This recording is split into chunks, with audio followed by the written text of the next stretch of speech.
मैं संतोष आपका अपने learning to high YouTube channel पर एक बार फिर से स्वागत करता हूं। हम आपके बीच में आज शिक्षण विधि से संबंधित महत्वपूर्ण 15 प्रश्न लेके आए हैं। आशा है हमारे द्वारा दी गई जानकारी आपको अच्छी लगे तो हमारे चैनल को सब्सक्राइब करें। धन्यवाद। चलिए शुरू करते हैं। हमारा पहला प्रश्न है, प्रयोजन विधि के जनक हैं। पहला ऑप्शन है हर्बर्ट, दूसरा किलपैट्रिक, तीसरा जॉन डीवी, चौथा फोवेल। तो दोस्तों कह सकते हो किलपैट्रिक प्रयोजन विधि के जनक माने गए हैं। चलिए आगे बढ़ते हैं। अगला प्रश्न हमारा है, मौन वाचन उपयोगी नहीं है। मौन वाचन उपयोगी नहीं है। पहला विकल्प है नाटक पठन में, निबंध पठन में, कविता पठन में, सभी में उपयोगी है। तो दोस्तों कह सकते हो कविता पठन में मौन वाचन उपयोगी नहीं है। चलिए दोस्तों आगे बढ़ते हैं। तीसरा प्रश्न हमारा है, तीसरा प्रश्न है, एक छात्र किसी शब्द विशेष को उच्चारित करने में बार बार त्रुटि करता है। स्थिति में भाषा शिक्षक को निम्न में से किस प्रकार छात्र की मदद करनी चाहिए। तो दोस्तों विकल्प हमारे हैं, शुद्ध उच्चारण हेतु स्पीच थेरेपी के लिए भेजना, दूसरा है व्यक्तिगत ध्यान देकर शुद्ध उच्चारण का अभ्यास कराना, तीसरा है अतिरिक्त कक्षाओं की व्यवस्था करना, चौथा है इनमें से कोई नहीं। तो दोस्तों कह सकते हो दूसरा विकल्प हमारा सही है, व्यक्तिगत ध्यान देकर शुद्ध उच्चारण का अभ्यास कराना अति अनिवार्य माना गया है। चलिए दोस्तों आगे बढ़ते हैं। अगला चौथा प्रश्न हमारा है, प्राथमिक स्तर पर कविता शिक्षण की उपयुक्त प्रणाली है। विकल्प हमारे हैं व्याख्या प्रणाली, तुलना प्रणाली, गीत और अभिनय प्रणाली, व्यास प्रणाली। तो साथियों कह सकते हो गीत और अभिनय प्रणाली प्राथमिक स्तर पर, गीत और प्रणाली अभिनय प्रणाली प्राथमिक स्तर पर कविता शिक्षण की उपयुक्त प्रणाली मानी गई है। चलिए दोस्तों पांचवा प्रश्न हमारा है, भाषा शिक्षण की दृष्टि से बालक की प्रथम पाठशाला है। विकल्प हमारे हैं माँ, परिवार, समाज, देश।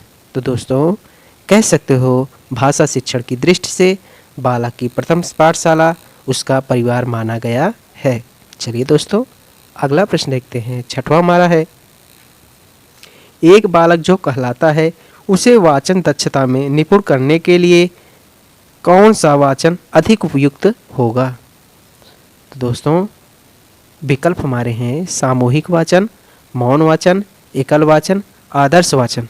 तो दोस्तों कह सकते हो सामूहिक वाचन बालक की दक्षता निपुण करने में उपयुक्त माना गया है। चलिए आगे बढ़ते हैं। सातवां प्रश्न हमारा है, सातवां प्रश्न हमारा है, विज्ञान शिक्षण की कौन सी विधि शिक्षक केंद्रित नहीं है। तो कह सकते हो दोस्तों व्याख्यान विधि, दूसरा व्याख्यान की उपयुक्त प्रदर्शन विधि, तीसरा प्रयोजन विधि, चौथा इनमें से कोई नहीं। तो दोस्तों इसमें अपना कौन सा विकल्प सही होगा। तो दोस्तों कह सकते हो प्रयोजन विधि, प्रयोजन विधि विज्ञान शिक्षण की केंद्रित विधि नहीं है। चलिए दोस्तों आगे बढ़ते हैं। आठवां प्रश्न हमारा है, अन्वेषण विधि के परावर्तक हैं। अन्वेषण विधि के परावर्तक हैं कौन है हमारे, Henry Edward Armstrong. Henry Edward Armstrong अन्वेषण विधि के परावर्तक माने गए हैं। आइए दोस्तों नौवां प्रश्न देखते हैं। नौवां प्रश्न है, वस्तुनिष्ठ प्रश्नों का प्रमुख दोष है। विकल्प हमारे हैं व्यापकता का अभाव, विश्वसनीयता का अभाव, अभिव्यक्ति का अभाव, वैधता या वैधता का अभाव। तो दोस्तों कह सकते हो इसमें तीसरा अभिव्यक्ति का अभाव वस्तुनिष्ठ प्रश्नों का प्रमुख दोष माना गया है। चलिए दोस्तों 10वां प्रश्न देखते हैं। 10वां प्रश्न हमारा है, गणित सभ्यता व संस्कृत दर्पण का है। यह कथन किसका है।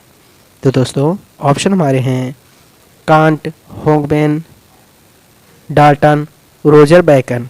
तो दोस्तों कह सकते हो यह कथन होगबेन का है, गणित सभ्यता व संस्कृत का दर्पण।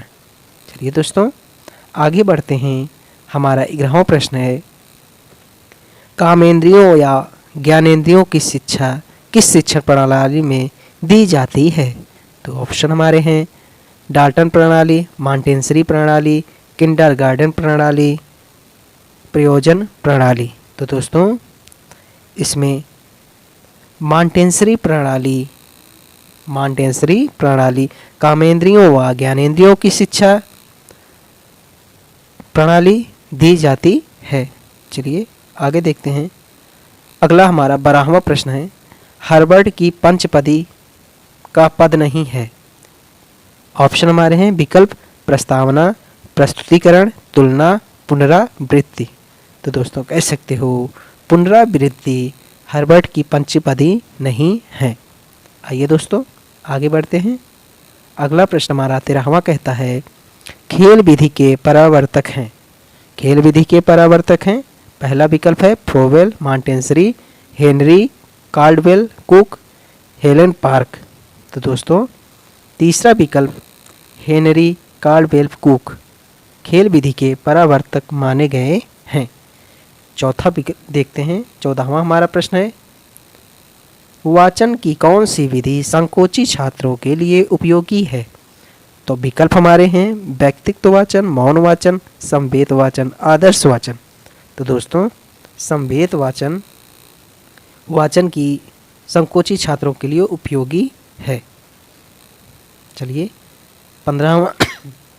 15वां और लास्ट प्रश्न देखते हैं, शब्द भंडार में वृद्धि करने के लिए उत्तम है। शब्द भंडार में वृद्धि करने के लिए उत्तम है। ऑप्शन हमारे हैं उपन्यास शिक्षण, नाटक शिक्षण, गद्य शिक्षण, पद्य शिक्षण। तो दोस्तों कह सकते हो गद्य शिक्षण वृद्धि करने के लिए उत्तम माने गए हैं। आज हमने आपको 15 शिक्षण विधि से प्रश्न बताए हैं। आशा है आपको